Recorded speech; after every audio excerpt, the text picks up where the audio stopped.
Alors du coup, la présentation d'aujourd'hui s'intitule Le TDD sans commencer par les tests. Et pour commencer, je vais donner un peu de contexte. Moi, c'est Victor Lambray. Mon métier, c'est développeur. J'ai 24 ans en hexadécimal plus 1 parce que j'ai pas mis à jour la slide. Et puis, ce que j'adore, c'est l'informatique, la bande dessinée, plein d'autres trucs qui sont pas pertinents par rapport à ce talk. Et comme vous pouvez le voir à mon t-shirt Linux. Mon parcours rapidement, c'est qu'il y a très longtemps, j'étais technicien d'exploitation de bases de données. C'était tellement intéressant que je me suis réorienté pour aller, me former à l'informatique embarquée. Donc là, j'ai fait du kernel Linux et puis plus tard, je suis remonté dans les couches logicielles et dernièrement, je m'intéresse énormément aux pratiques, de développement, en particulier celles basées sur l'utilisation des tests. Parmi mes préférences personnelles, plutôt que de démarrer les projets from scratch, donc la jolie petite maison qu'on peut voir à gauche, moi je préfère les bases de code legacy un peu moches, parce que souvent c'est des trucs, sur lesquels, il y a des choses techniquement intéressantes à faire et ça me donne pas l'impression de refaire, un TP à chaque fois. Voilà et j'ai beaucoup de qualités, mais je suis aussi prestataire de services et donc dans ce cadre-là, je suis amené à intervenir dans différents contextes, contre de l'argent bien sûr. Et au sein de ma boîte, du coup, j'ai plusieurs postes. Je suis, principalement développeur, mais je fais aussi du recrutement, du dessin et puis, whatever, on fait un peu ce qu'on veut. Et d au niveau du recrutement, on est dans une situation assez tendue où globalement, dès qu'il y a un développeur qui est disponible, il y a tout le monde qui se jette sur lui. Heu, et ça, c'est le cas pour absolument toutes les boîtes. Donc pour ça, on avait plusieurs approches pour résoudre le problème. La première solution, c'est de bouturer les développeurs. On coupe un petit bout, on le met en terre, on arrose avec de l'eau et puis au bout d'un moment, ça fera un nouveau développeur identique. Donc ça, le seul problème, c'est que c'est techniquement pas encore super au point. Donc on a la solution B, qui est de faire de la formation. Donc on a quelqu'un qui a des connaissances, qui diffuse de la connaissance et du coup, on multiplie la connaissance. En théorie, ça devrait marcher. Bon, il y a juste une petite difficulté, Heu, c'est qu'en fait, on essaye de former des gens, mais nous, on a suivi un chemin potentiellement très long. On a mis, peut-être des années pour arriver là et on est passé par plein d'étapes et potentiellement pas une formation, en fait, on a appris sur le tas. Heu, donc il faut qu'on donne des conseils qui marchent parce que là, par exemple, si j'essaye de donner un raccourci avec des explications avec l'échelle, on voit qu'elle est beaucoup trop petite pour aider les gens qui ont pas encore eu, tous les problèmes par lesquels, on est passé et cetera. Donc dans cette démarche, en 2020, j'avais fait une conf que vous avez vue du coup qui est principalement en tout cas, que vous avez vue, qui est Artisanat logiciel, regards zététiques. Donc résumé rapide de ce qu'on a fait dedans, globalement, on avait, Clean Code et toutes les bonnes pratiques de l'artisanat logiciel qui sont représentées au milieu, on disait toujours qu'elles sont vachement meilleures que, les autres pratiques de gens qui bossent comme des cow-boys. Et puis là, on a des pratiques horribles. Robert C. Martin parle de boîtes qui se cassent la gueule parce que leur logiciel est trop mauvais. Et en pratique, des boîtes qui se cassent la gueule avec du logiciel trop mauvais, moi, j'en ai jamais observé. Par contre, des boîtes qui sont florissantes avec du logiciel avec des défauts, il y en a plein. Du coup, la comparaison n'était pas très juste. Et donc, bah, plutôt que de comparer par rapport à un truc fantasmé, il faudrait le comparer par rapport à des pratiques peut-être différentes, mais équivalentes et surtout qui se font dans l'industrie. Et en particulier, quand on avait regardé un peu plus en détail ce que la recherche disait par rapport à ce que l'artisanat logiciel disait, il y avait des différences. Donc, par exemple, Robert C. Martin dit que il faut faire des fonctions de 4 lignes parce que c'est top, etc., et que ça va faire moins de bugs. En fait, on s'aperçoit que quand on essaye de faire ça avec, des bases industrielles, pour la plupart des développeurs, on va juste augmenter le nombre de bugs. Donc, c'est pas vrai pour tout le monde. Et un des éléments intéressants qu'on avait trouvé, c'était que, sur le test driven development, on avait une augmentation du temps de développement, à peu près, 20 et une diminution assez drastique du nombre de bugs, sur les études de terrain qui étaient, entre, 40 80 de réduction de bugs, bref, des choses très intéressantes. Mais malgré tout, on avait du mal à en tirer des conclusions. Heu et ça, il y avait un papier qui en parlait qui s'appelait, «Pourquoi la recherche sur le TDD, n'arrive pas à conclure?» et qui pointait plusieurs raisons pour lesquelles, en fait, on n'arrivait pas à affirmer, des vérités sur le TDD. Donc l'une d'elles, Une des raisons, c'est que dans ce papier, ils sont allés regarder un autre papier, vu qu'ils faisaient un état de l'art de la question, qui en fait a regardé quels étaient les effets du TDD sur GitHub. Et ils ont observé que sur GitHub, quand on scanne l'ensemble des dépôts open source et qu'on voit sur une base de 256 000 dépôts qui contiennent des tests JUnit, donc a priori, voilà, on sait qu'il y a des tests unitaires qui sont exécutés sur ces dépôts, et ben il y en a que 2000 qui, quand on regarde, suivent un pattern de TDD. Donc un pattern de TDD, c'est que typiquement, si le test qui teste une classe est écrit après le commit qui introduit la fonctionnalité, c'est que c'est pas du TDD. Et donc en essayant d'observer lesquels correspondent à des patterns de TDD, ils sont aperçus que c'était 0,8% des dépôts. Donc globalement, pas grand monde qui fait du TDD sur GitHub. Recoupé avec un autre papier qui en fait a regardé comment est-ce que les développeurs se comportaient dans leurs IDE. Et donc pour ça, ils sont partis sur une base de 2500 développeurs en gros. Ils ont installé un plugin qui regarde quand est-ce qu'ils exécutent des tests dans l'IDE, quand est-ce qu'ils exécutent du code, etc. Et ils les ont observés sur une période, je crois, d'à peu près 2 ans. Et ils se sont aperçus que sur l'ensemble des sessions, bah déjà, il y a 50% du temps, il n'y avait aucun test qui était exécuté. Donc, on peut dire de manière assez fiable que les gens qui n'exécutent pas les tests ne font pas de TDD. Et ensuite, quand on regardait dans le détail quelles étaient les sessions qui suivent des patterns de TDD, et là, pour le coup, ils pouvaient voir, bah, par exemple, quand il y a un bug, est-ce que les gens ils vont regarder les tests, est-ce que quand il y a un test qui fail, est-ce que les gens vont éditer le fichier de test, est-ce que les gens vont éditer le fichier du code exécuté, enfin, ils avaient vraiment un bon niveau de détail, et ils ont observé que les patterns de TDD stricts, c'était 1,7% des sessions, et que potentiellement, c'était plus élevé que les gens qui disaient faire du TDD. Donc en fait, la plupart du temps, des gens qui disent faire du TDD, bah, il y a des moments où ils font des raccourcis, etc. Donc, on voit que c'est quand même une pratique très minoritaire. Et puis du côté de l'état de l'art, là, c'était un peu très divergent parce que, comme on l'avait vu dans la version précédente, bah, des fois, ils vont regarder des gens chez IBM qui font un driver réseau et puis ils veulent comparer ça avec un projet où les gens font des plugins pour Visual Studio chez Microsoft avec des pratiques de départ différentes. Donc, ils n'ont pas les mêmes pratiques de départ, ils n'ont pas la même façon d'appliquer le TDD. Et puis à la fin, on essaye de comparer ça. C'est un petit peu compliqué.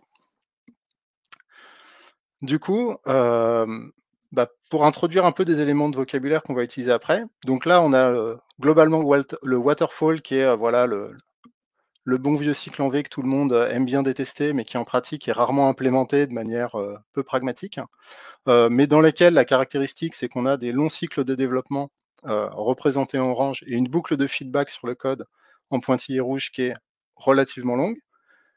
Et ensuite, potentiellement, on fait des tests quand on remonte le cycle. On a le TDD, où on voit qu'on fait des petits cycles de développement avec des petits bonds. On commence par les tests et on a des boucles de feedback beaucoup plus rapides. Et puis on va introduire un nouveau challenger qui est l'iterative test last. On fait exactement les mêmes petits cycles de développement que le TDD, mais par contre, on commence par implémenter la fonctionnalité et juste après, on écrit le test. Et donc ça, c'est la raison du titre de cette présentation, en fait, c'est que le iterative test last, c'est exactement comme si on faisait du TDD, sauf qu'on ne commence pas par les tests. Et en 2021, donc en suivant les recherches des gens qui avaient publié les papiers que j'avais fait pour ma première presse, et ben, ils ont fait en fait un papier qui est une famille d'expérimentation sur le TDD. Donc en fait, une famille d'expérimentation, ça veut dire que ils ont pris des expérimentations avec plusieurs jeux de données, de candidats, de critères, etc., de manière à pouvoir comparer les critères entre eux, ce qui n'était pas possible sur les autres études. Et donc, comme ils voulaient des résultats qui avaient du sens, ils ont décidé de comparer 2 méthodes proches, qui sont le test-driven development et l'iterative test last. Et donc l'idée à chaque fois, c'est de regarder de quel côté penche la balance quand on regarde différents critères. Donc déjà, quelle est la méthode utilisée, mais aussi, bah, du coup, bah, le principal, ça va être la différence entre les deux. Donc est-ce que commencer par les tests, puis écrire la fonctionnalité ensuite, c'est mieux que développer la fonctionnalité et juste après écrire les tests? Est-ce qu'en fonction du niveau de seniorité, on a des différences d'efficacité dans ces approches-là? Est-ce qu'en fonction du sujet, donc ici ils ont pris par exemple le Boolean kata, qui est un kata de code assez connu, ou le Mars Rover kata, est-ce qu'on avait des différences dans l'application? Et enfin, bah, pour mesurer si ça marche ou pas, ils ont décidé d'observer la qualité externe et non pas la qualité interne. Donc ça, on l'avait présenté la dernière fois, mais très rapidement. La qualité interne, c'est je suis développeur, j'arrive sur une base de code, je me dis c'est pas très joli. Ça, les utilisateurs s'en fichent, ça me concerne moi. Donc ça, c'est la qualité interne, ils ne sont pas allés regarder ça. La qualité externe, ils vont regarder, bah, est-ce qu'à la fin, l'utilisateur, quand il utilise le produit, se dit c'est buggé. Donc moi, ça me va pas mal parce que ce que j'ai envie, c'est que les gens croient que je fais du bon boulot. Si en interne c'est moche, bon bah à la limite, c'est des critères purement esthétiques. Et la manière qu'ils ont eu de mesurer cette qualité externe, c'est en fait de prendre les livraisons des candidats à ces expérimentations. Donc ici, on les voit à gauche. Donc ils ont une base de code en orange. Potentiellement, ils ont fait leur propre jeu de test. Idéalement, il vaut mieux qu'ils aient fait leur propre jeu de test vu qu'ils font du TDD ou de l'ETL. Et en fait, pour évaluer la production, ils vont virer les jeux de test qui ont été faits par les candidats et ils vont injecter leur propre jeu de test de référence qu'on voit au milieu. Et ils vont regarder, bah, en fait, sur le jeu de test de référence, qui est commun à toutes les livraisons de tous les candidats, combien il y a de tests qui passent, combien il y a de tests qui échouent. Et ça va donner le score de la livraison. Et donc quand ils font ça, eh ben, on observe le résultat suivant. Donc là, on voit déjà qu'ils ont eu à peu près une dizaine d'organisations qui ont participé, donc pas mal d'universités et pas mal 4 entreprises. Et on peut lire le graphe de la manière suivante. Donc à gauche, on a la version où le TDD est considéré comme étant moins efficace que l'itérative test last, et à droite, on a le cas où il est plus efficace. Et donc si on prend la synthèse de tout ça, qui est au bout de la flèche rouge au milieu, ben, on s'aperçoit déjà que c'est vachement au centre, donc les pratiques semblent être assez équivalentes, mais ça penche quand même un petit peu plus du côté où en fait l'itérative test last serait un petit peu plus efficace que le TDD. Et donc maintenant, on va les détailler un petit peu en fonction des critères. Bah, qu'est-ce qui fait que c'est efficace ou pas? Alors, quand on regarde déjà en fonction de la tâche, bah, on s'aperçoit que là en haut, on a le Mars Rover Kata, et en bas, on a le Boolean Score Kata. Donc, déjà, ce qu'on voit, c'est que, les scores sont très mauvais partout. C'est-à-dire que dans le meilleur des cas, en itérative test last avec le Boolean Score, on arrive à 50% de tests qui passent sur le jeu de référence. C'est pas énorme. Mais par contre, la tendance est similaire entre les deux. C'est-à-dire que les deux côtés, on a quelques pourcentages d'avance pour l'itérative test last par rapport au TDD. Donc, ça semblerait montrer que la méthode, enfin voilà, qu'il y a une vérité générale qui ne dépend pas de la tâche. Et par contre, on voit que la différence entre les tâches, elle est énorme. Donc ça explique pourquoi, quand on essayait de comparer les drivers réseau de chez IBM et Visual Studio chez Microsoft et qu'on n'arrivait pas à conclure, bah, c'est parce que d'une tâche à l'autre, on a des différences extrêmement marquées. Donc on ne pouvait pas comparer, qu'il faut forcément comparer ces méthodes-là sur des sujets très similaires. Ensuite, ils ont regardé, bah, est-ce que à tout hasard, le langage de programmation est-ce que le langage de programmation qui a été utilisé va avoir une influence? Et donc là, en haut, on a les résultats avec l'ITL, qui sont relativement proches, et en bas, on a ceux avec le TDD qui sont relativement proches. Donc, ce que ça semble vouloir dire, c'est que globalement, la méthode est plus importante que le langage de programmation qui est utilisé. Et ça, moi, en tant que prestataire de service, ça me plaît bien parce que je change très souvent de langage de programmation. Ça m'embêterait d'avoir à changer de méthode. C'est un peu plus ancré en moi. Voilà. Et par contre, moi, j'aurais une petite critique sur les langages qu'ils ont sélectionnés. C'est-à-dire, globalement, c'est des langages objets qui sont assez proches. J'aurais bien aimé voir ce que ça aurait donné avec des langages plus bas niveau, comme le C ou ce genre de choses. Mais bon, c'est une première publication, donc il y a forcément des limitations. Ensuite, ils ont regardé, est-ce qu'il y avait une différence dans le public entre, les étudiants et les professionnels? Donc là, on voit qu'en haut, on a tous les candidats qui venaient des universités, donc qui sont des étudiants. Et en bas, on a les professionnels qui viennent des entreprises. Et si on regarde les résultats des deux flèches rouges, bah en fait, on a à peu près les, on a les mêmes résultats, c'est-à-dire que l'iterative test last est légèrement plus intéressant que le TDD.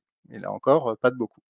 Et on voit potentiellement un peu plus de divergence à l'intérieur des entreprises, avec certaines qui sont très côté TDD, enfin surtout une, et d'autres très très côté iterative test last. Donc, alors que là où les homogènes ont l'air un peu plus, enfin les étudiants ont l'air un petit peu plus homogènes, mais voilà. Et on va rentrer un peu plus dans le détail de ce public-là. Donc là, on a la synthèse du pourcentage de tests sur le jeu de tests de référence qui passe. Donc on voit, bah, heureusement, les professionnels ont quand même des résultats un peu supérieurs aux étudiants. Ça justifie notre salaire, c'est rassurant. Par contre, on voit que les étudiants qui font de l'iterative test last ont plus de tests qui passent que les professionnels qui font du TDD. Et ça, j'avoue que c'est un résultat plutôt contre-intuitif, parce que j'aurais pensé que le niveau d'expérience serait très important. Et en fait, non, on dirait que la méthode les aide vraiment beaucoup à arriver à un bon résultat. Donc, bah, si on a globalement des juniors qui débarquent dans une entreprise qui aura un profil un peu similaire à des étudiants, puisque c'est des étudiants sortis d'école, euh, bah, ça veut dire qu'en fait, ça peut valoir le coup d'investir sur les méthodes dès le départ, que ça peut leur apporter énormément, potentiellement, bah, autant voire plus que de l'expérience pour des développeurs qui n'utiliseraient pas des méthodes euh, aussi poussées entre guillemets.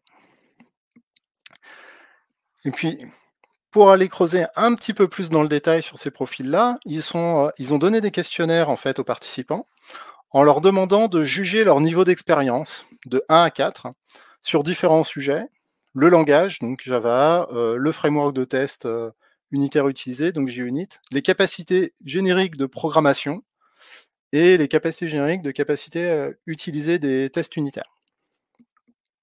Et donc là, ça se lit de la manière suivante. Donc c'est un ratio entre les bénéfices entre le TDD et l'iterative test last. Donc plus on va vers le haut, plus le TDD est efficace. Plus on va vers le bas, plus les participants sont efficaces avec l'iterative test last. Et donc j'ai recouvert ça de couleur parce que c'était illisible de base et j'ai synthétisé tout ce qui est test et programmation ensemble. Et donc on voit que là, on est sur le graphe pour les professionnels, que plus les professionnels sont à l'aise avec le test et expérimentés avec le test, plus ils sont efficaces avec l'iterative test last, et aussi que plus ils sont efficaces en programmation et avec le langage de manière générale, plus ils sont efficaces en iterative test last. Mais ceux qui en bénéficient le plus, c'est ceux qui ont des connaissances en test. Donc ça, c'est un élément assez intéressant parce que du coup, je peux l'utiliser. Enfin voilà, ça correspond à mes collègues. Maintenant, il y a la même chose pour les étudiants. Et là, on a un phénomène bizarre. C'est-à-dire que sur les connaissances en test, on retrouve le même pattern, un petit peu moins prononcé pour tout ce qui est connaissances en test unitaire et en JUnit en particulier. Mais par contre, là, pour le coup, il semblerait que les étudiants, plus ils sont à l'aise avec la programmation de manière générique, plus ils sont à l'aise avec le TDD. Et ça, c'est pas du tout la même mécanique qu'on retrouve. Alors, une des explications qui est proposée par les auteurs dans l'article, ce serait que pour faire du TDD, il faut commencer par écrire un test, et écrire un test sur du code qui n'existe pas, qu'on n'est pas encore très à l'aise avec le fait, avec la programmation de manière générale, ça peut être plus compliqué, ce qui expliquerait que globalement, les gens qui sont peu expérimentés, les étudiants peu expérimentés et peu à l'aise avec le langage de programmation, ils galèrent. Et puis après, ils font aussi la remarque qu'en fait, les étudiants, quand ils disent qu'ils sont à une expérience de 4, ça ne matche pas du tout ce que les professionnels associent à un niveau d'expérience maximal, parce qu'ils ont du mal à se juger eux-mêmes, et que du coup, bah, on ne peut pas comparer forcément les deux courbes. Mais on voit quand même une tendance que bah, il faut quand même être à l'aise avec son langage de programmation pour pouvoir utiliser le TDD. Donc, si on poussait des pratiques de type ITL, bah, il faudrait sans doute consolider les gens sur les connaissances de test plutôt que sur des langages de programmation, ce genre de choses. Et donc la conclusion de l'étude, bah, globalement, c'est que le TDD, c'est un peu inférieur à l'ITL, mais en fait, c'est quand même vachement proche en termes de résultats. Donc ça, c'est intéressant parce que ça veut dire que le fait de commencer par les tests ou le fait d'écrire les tests juste après avoir écrit la fonctionnalité, et ben en fait, ça change pas grand-chose en termes de résultats. Et donc, ce qui est important, c'est plutôt les autres aspects du TDD qui sont moins emblématiques parce que c'est pas dans le nom, mais qui sont le fait de faire des petites étapes, le fait d'avoir des boucles de feedback rapides, et puis la flèche orange du TDD qui est le refactoring en fait, qui est commune. Donc ça, c'est les éléments qui sont communs aux deux méthodes. Et donc là, je ressors de l'étude et je vais aller vers mes pratiques et qu'est-ce que j'en tire maintenant. Bah, moi, je m'aperçois que j'ai beau avoir lu et je pense à peu près compris le contenu de référence de à l'artisanat logiciel sur les aspects clean code, TDD, refactoring, etc. Je me retrouve quand même dans des situations où je galère, où je me dis mais pourquoi ça marche pas? Et quand j'observe rétrospectivement, ce qui m'a bloqué, bah, c'est que systématiquement, j'essaye de faire des étapes qui sont trop grandes et je me sors en général du problème en revenant à un découpage d'étapes plus petites. Et donc c'est ça, ce qui me semble le plus intéressant heu, dans ces pratiques-là, et donc c'est ce que je vais essayer de travailler pour continuer à m'améliorer. Mais du coup, comment est-ce qu'on peut travailler l'itérativité? Donc là, j'ai testé plusieurs pistes.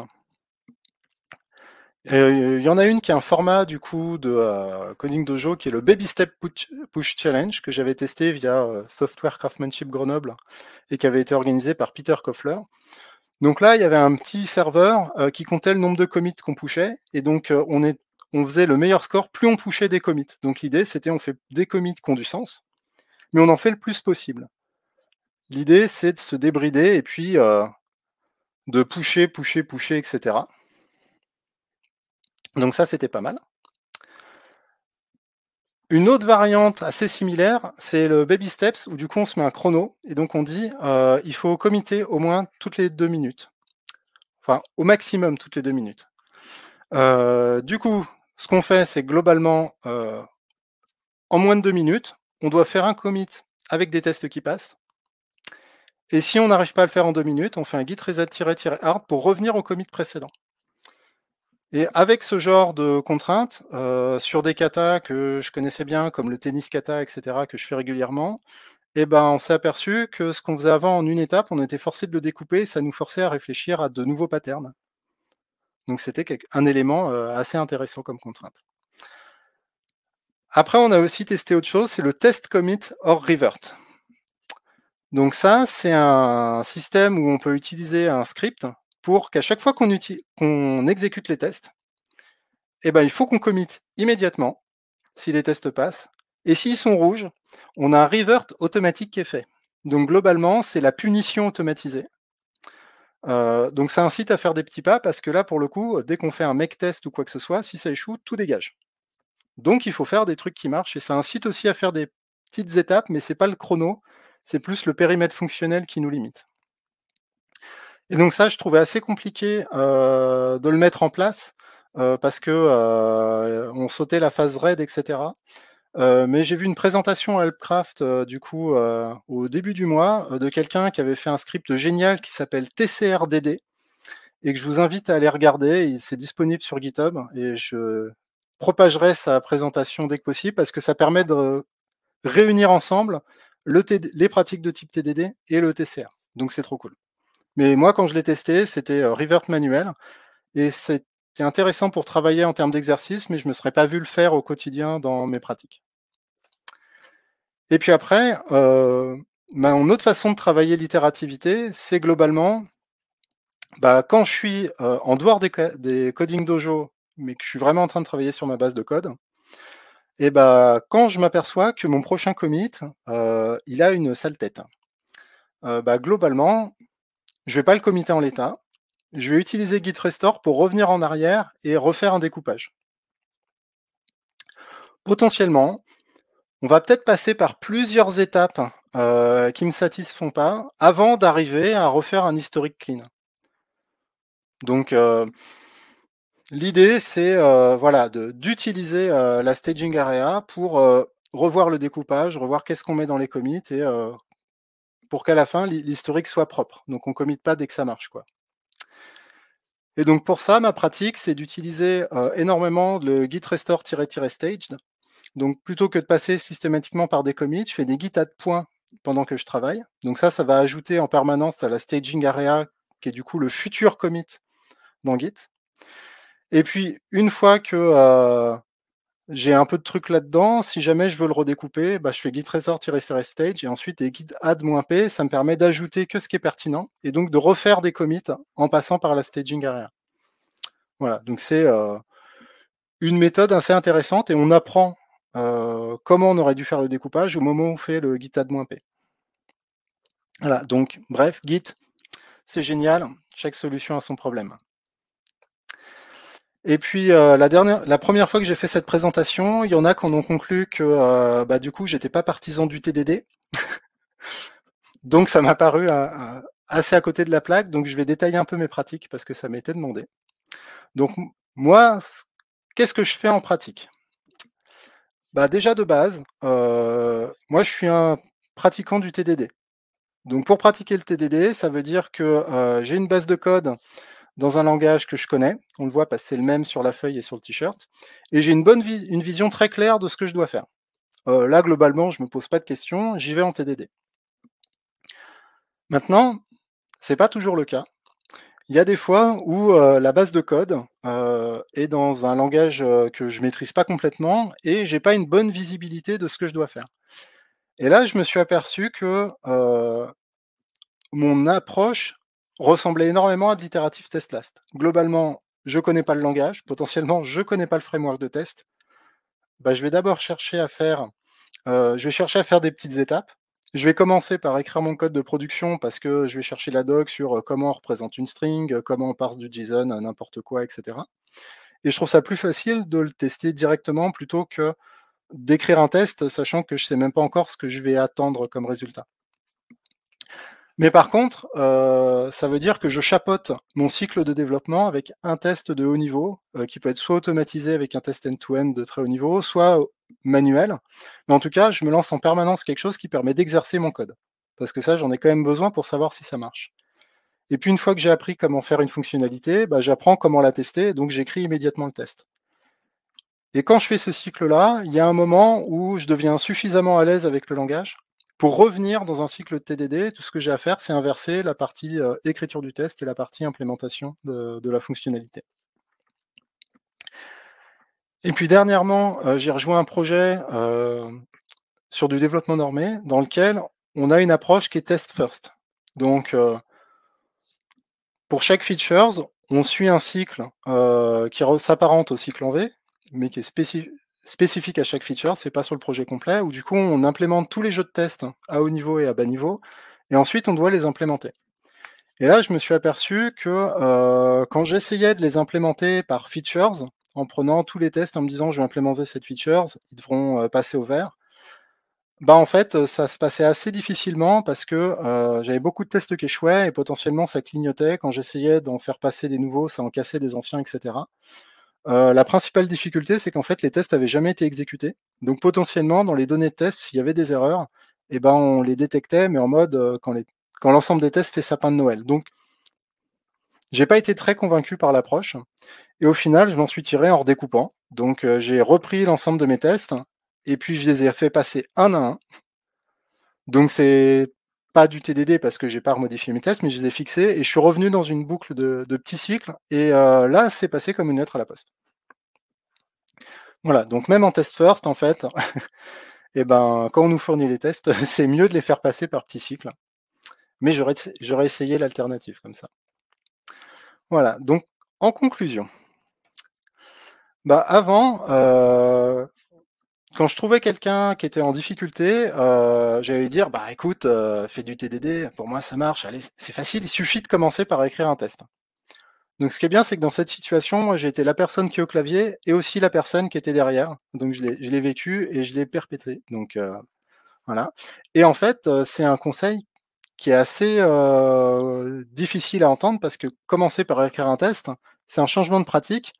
Donc c'est comme si on explique à quelqu'un qui a l'habitude de marcher sur ses deux jambes, bah en fait maintenant tu vas marcher sur les mains.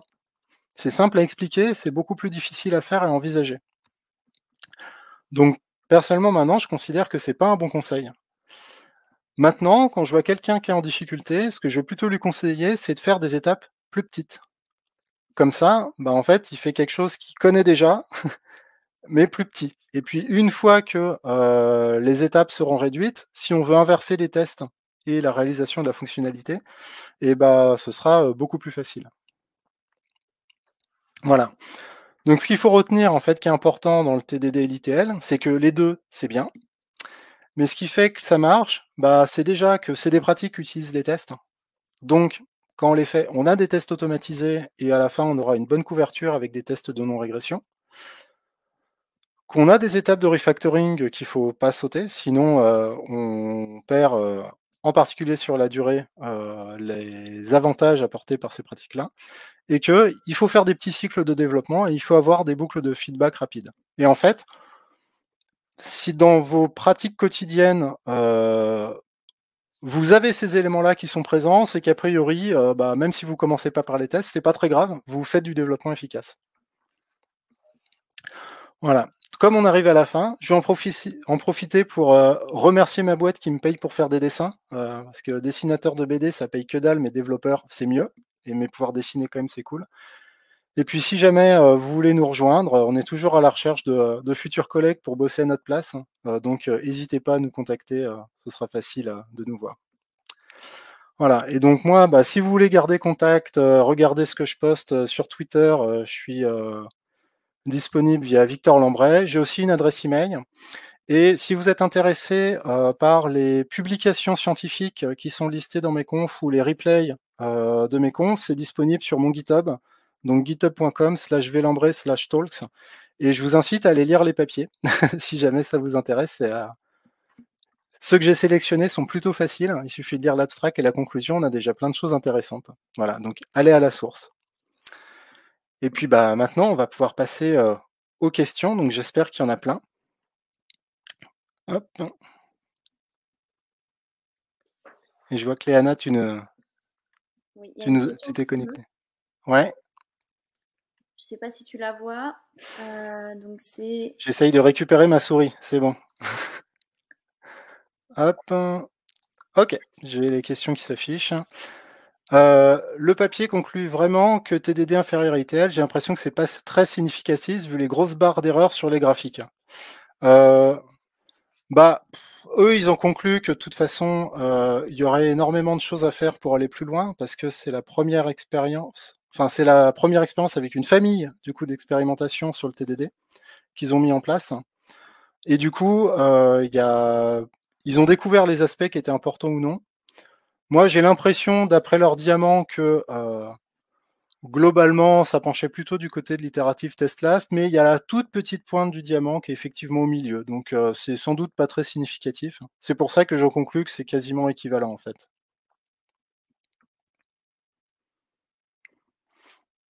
Voilà, je sais pas si ça répond à ta question, j'espère que oui.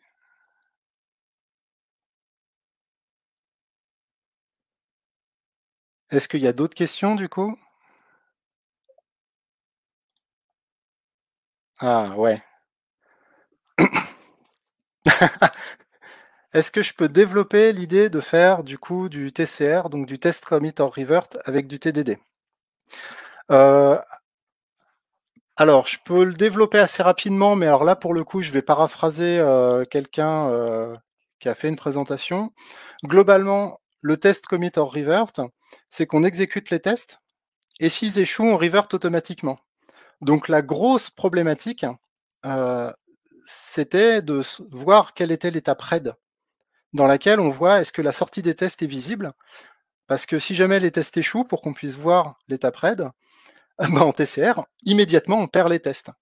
Et en fait, la personne qui a présenté le TCRDD, elle a une approche que je trouve génialissime. C'est-à-dire que l'idée, c'est, plutôt que de faire: «Je fais mes tests et s'ils échouent et ben, je revert ou je commit», il dit: «Je vais faire un pari. Quand je fais du TDD, à l'étape red, mes tests sont censés échouer. À l'étape green, mes tests sont censés passer». Et donc en fait, avec le TCRDD, il fait un pari: là, mes tests doivent être rouges, là, mes tests doivent être verts. Et si le pari est échoué, il revert, mais si le pari est réussi, il commit. Donc ça veut dire que à l'étape RAID, il peut faire le pari que les tests doivent échouer, les tests échouent, donc ils sont pas revertés, on a le résultat des tests, et là, on peut voir est-ce que c'est lisible et potentiellement les raffiner. Et il commit systématiquement. Et après, il joue sur un script qui va de manière assez futée réécrire l'historique. Donc globalement, il commit aux étapes RAID, et puis dès que ça passe au green, hop, il squash tout pour faire un seul commit de green. Donc ça fait qu'à la fin, on a un historique propre, on n'a pas sauté l'étape rouge. Donc en fait, ça permet et de faire du TCR et de faire du TDD. Et pour l'instant, j'ai pas encore mis ces scripts-là en place sur mon projet, mais je pense que c'est la manière de travailler que je vais expérimenter pour l'année qui vient.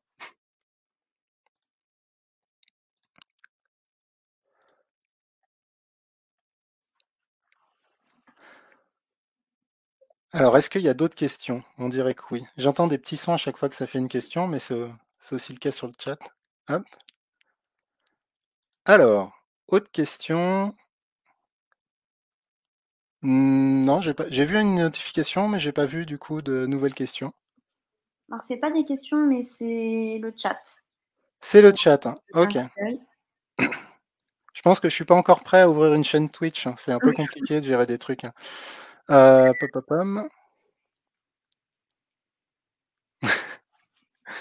Ok, alors je vois ce qui est écrit sur le chat, du coup, la remarque de Romain, surtout sur du projet alambiqué, mais du coup, je ne sais plus à quel moment ça a été fait. Donc, bah, du coup, est-ce qu'il y a des gens qui ont des questions à poser? Si vous pouvez les poser directement sur le chat, là, pour le coup, vu que je l'ai sous les yeux. Hmm.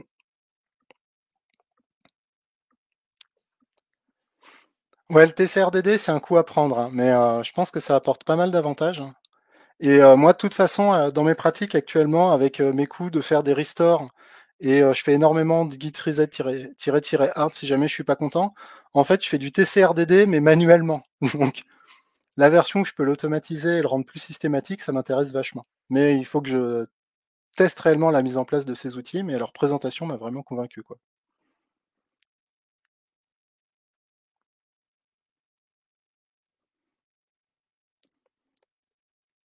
Et bah du coup, s'il n'y a pas d'autres questions, je pense qu'on va pouvoir s'arrêter là.